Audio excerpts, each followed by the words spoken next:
Previously on this old outboard. Changed my trim setting. She's coming up, planing out, but I think I think my prop is spinning out. Check it out.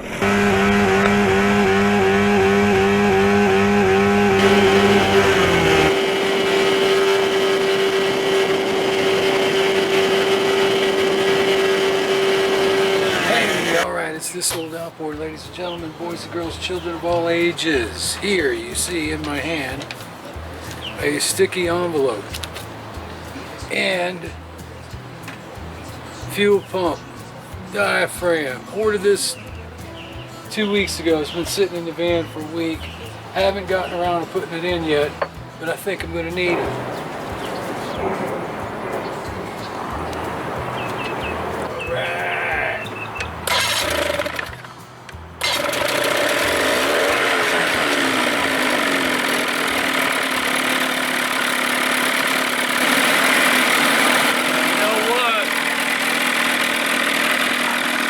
So damn beautiful out here right now.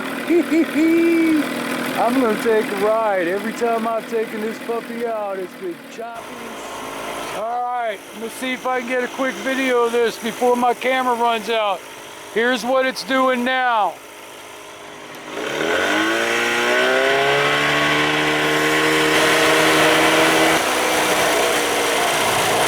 Of course, it didn't do it that time. I mean, it was up, up, up, up, up, up, up.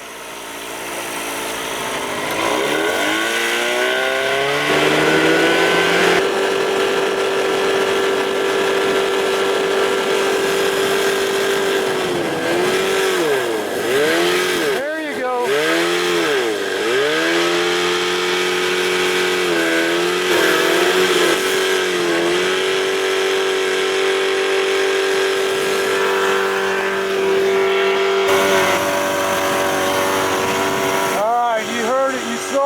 My primer bulb is firm. New fuel pump. I mean, that sounded fuel related that time. Freaking thing. I wasn't even going top speed. Just cruising along mid speed.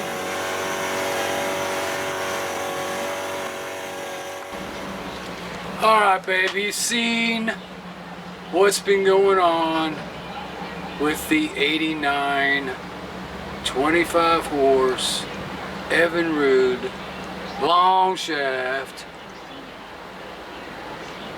remote. Alright, so what I'm going to start doing and do it properly is eliminate, process of elimination. First things first, I finally was able to get some freaking new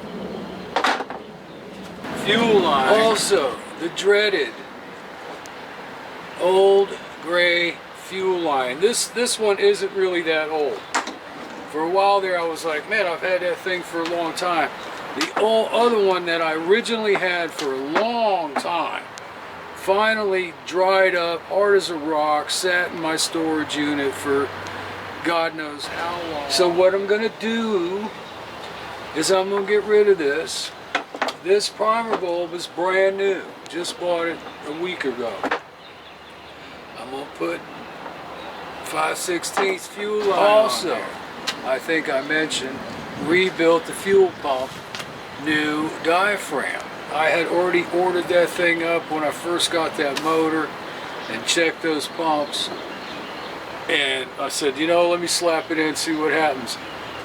The last couple runs, put it in, the motor acted up even worse. Took it out, put the old one back in, did the same thing. So it had nothing to do with the fuel pump. All right, baby. Whew. That was a chore, man. That was a chore. I think the 5/16 is a little bit too small. Alright, let's cut this baby open and see what the hell's going on in there, if anything. Not that it can't be, you know, not that it doesn't happen, but I want to see if it's happening on this one. Oh, you need a close-up, don't you? Alright, let's do this without cutting my finger off. Oh! And today's specimen is the dreaded, look at that, man, clean as a whistle in there. Let's cut it right in half. Like I said, this hose isn't even, shit, not even, look at that, it's beautiful. Beautiful. God damn it, you know what? This friggin' hose doesn't even have the clear plastic lining in it. Son of a bitch, I ruined a good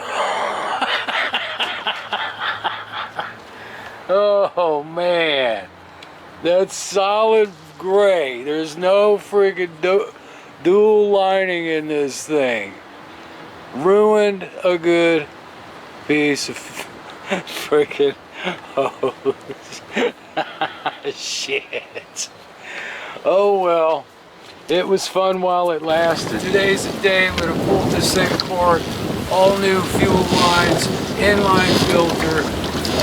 Pull the carb off again, totally clean it out, put it all back together, and see if we can't straighten out the situation that's been going on. If that doesn't work, move on to the next page.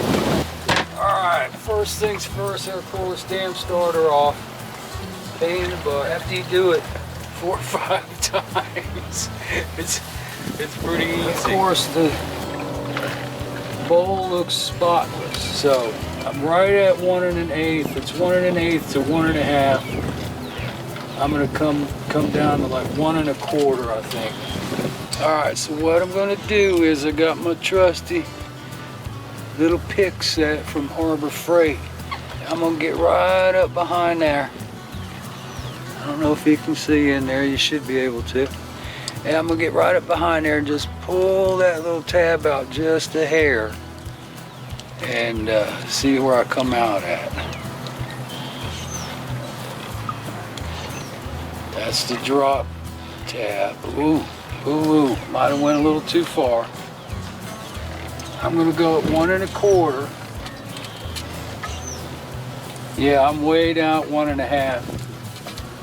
So now, get my screwdriver. Now I'm gonna push the little tab back in and hold the float.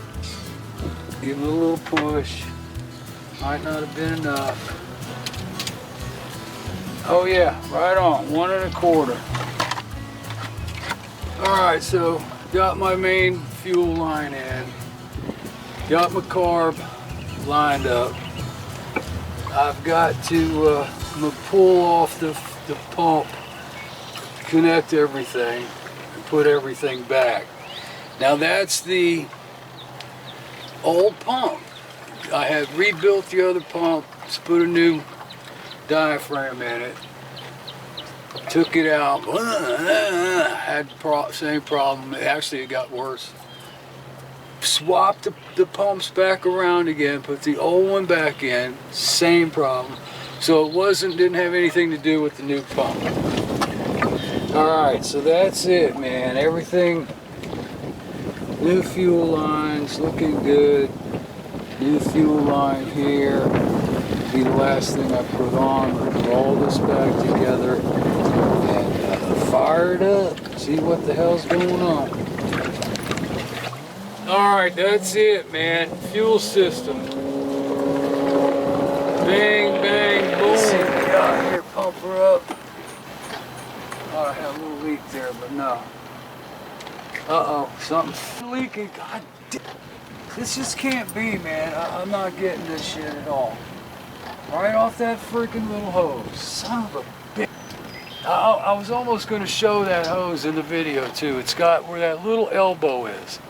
And the nipple coming off that elbow, instead of being straight, it goes down, it's like a cone shape. I'm like, how in the hell?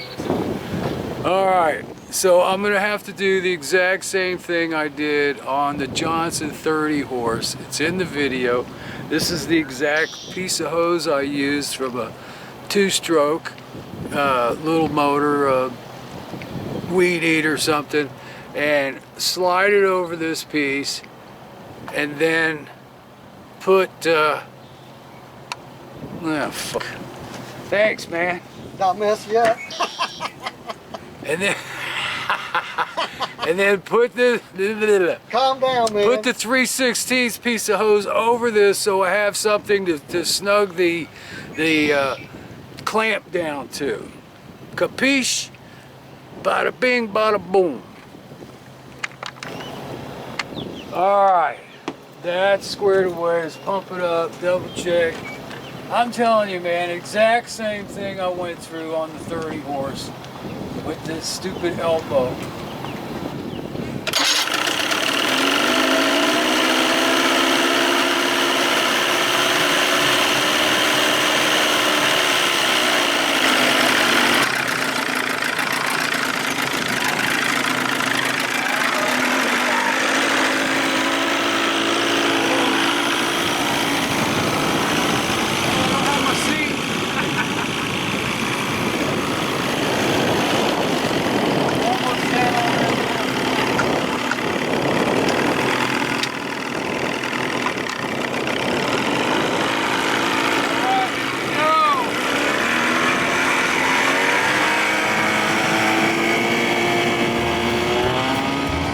Well, thanks again for tuning in to this week's episode of This Old Outboard. Oh yeah, baby, follow the real-life saga, one outboard at a time. And don't forget to get your subscription to the channel. It's free, baby. It's This Old Outboard, baby. You know the channel.